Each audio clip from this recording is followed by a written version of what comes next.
Hey everyone, welcome back to the channel. In today's video, I'm going to show you how to install the Hot IPTV app on your LG Smart TV. The process is quick and easy, so let's get started. First, press the home button on your remote. It's the button with the house icon.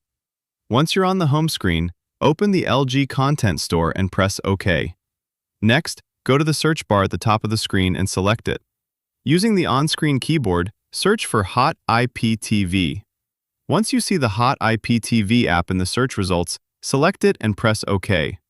Now, choose Install and wait a few moments while the app downloads and installs on your TV.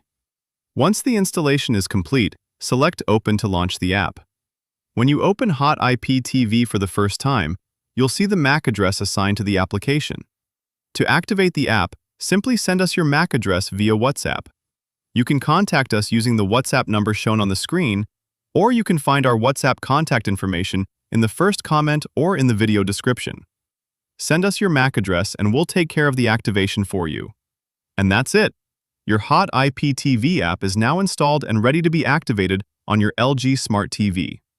Thanks for watching, and don't forget to subscribe for more helpful tutorials. I'll see you in the next video.